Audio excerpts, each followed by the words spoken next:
Solving the Issue of Single Parents Barely Getting By on 40-Hour Weeks by Ashley Frizzell. If I were to tell you that there are not enough benefits for those in need in our communities, you would probably laugh at me and tell me that I'm wrong. You would likely list off the various types of benefits available in our community, such as food stamps, Medicaid, temporary assistance for needy families, also known as welfare, child care assistance, rental assistance, and the like. I would not tell you that you're incorrect, but what I would tell you is that there is an entire demographic of people who are suffering who do not qualify for any of these benefits, and we need to make a change. We need to help our single working parents. The parents who work 40 hours a week and still do not make enough money to get by. The parents who are forced to make choices each day as far as which bill is more important to pay and whether they should pay their car payment in full or leave out enough to buy groceries for their families. Between the high cost of rent, groceries, childcare, and other necessities, it's hard for any single person to get by on their own these days. But for those who are also single parents, it's even harder. Not only do you have to make hard decisions for your own health and safety, but you're also responsible for more than your own life. You're responsible for the lives of your children as well. While some may argue that they made the choice to have a child, they should be able to take care of them on their own, this is honestly not the case. There are so many situations that can leave a mother or father single without the help of the other parent, whether it be drugs, alcohol, abuse, neglect, infidelity, or death. There are so many things that can cause a parent to be single. There is also the argument that parents and families should have a savings account so that if they do run into these situations where something comes up and they have to miss work, they can cover those bills with the money in their savings account. But it's rarely taken into account that when you live paycheck to paycheck, there's nothing left to put away for savings. It's also arguable that we have enough people riding the system and using the benefits that are already available. And this, in some cases, is very true. There are many people in our society who do take advantage of the system. The people who refuse to work and sit at home all day living off these benefits and have no desire to improve their lives, they do not wish to work, so they stay home collecting money from the government when a large portion of these people are perfectly capable of going to work and supporting their families. According to the Henderson County, North Carolina 2020 statistical brochure, out of the 117,417 residents of the county, the total number of employed residents is 47,872 people.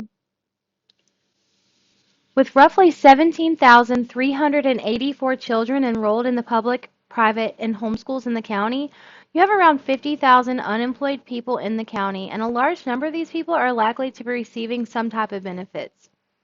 Yet the single working parents who make too much money are not able to qualify.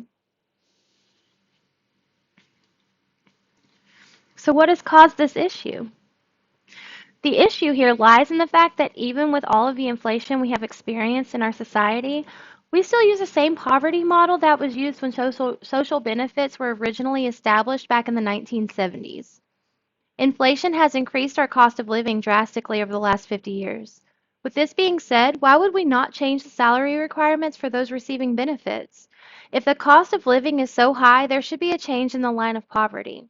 Is it feasible to expect a family of 4 people to be able to independently live off $23,624 each year? This is the official poverty threshold for a two-adult, two-child family as of 2013. According to the Department of Public Health article, Poverty in the United States, 50-Year Trends and Safety Net Impacts.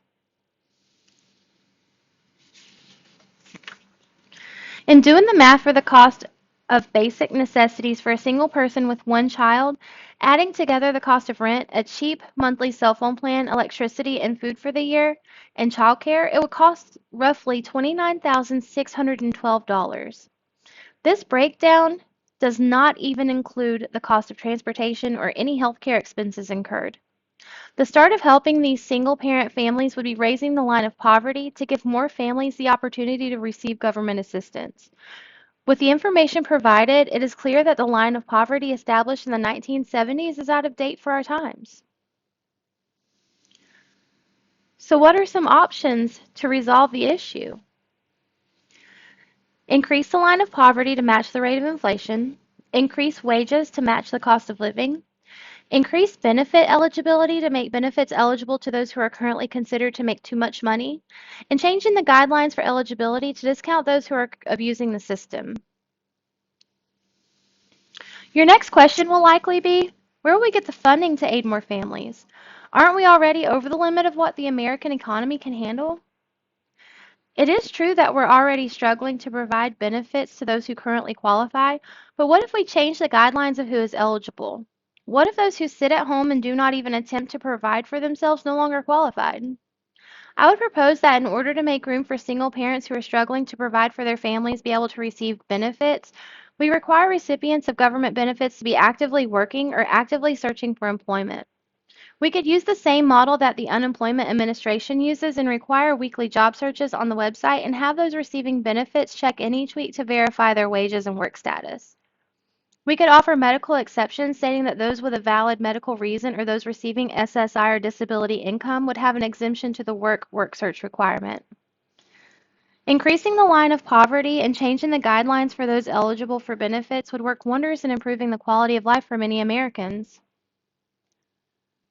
It is time that we as a people take a stand and end this culture of perfectly capable citizens living off government benefits. It's time that those who are struggling receive the help that they need to be able to support themselves and their families. And the way that we're going to accomplish this is by requiring recipients of government benefits to do weekly job searches and wage verification. Included here are the resources I used to gather the information to create this presentation. All images used within this presentation are property of Microsoft Office and were obtained within the PowerPoint software. Thank you so much for your time.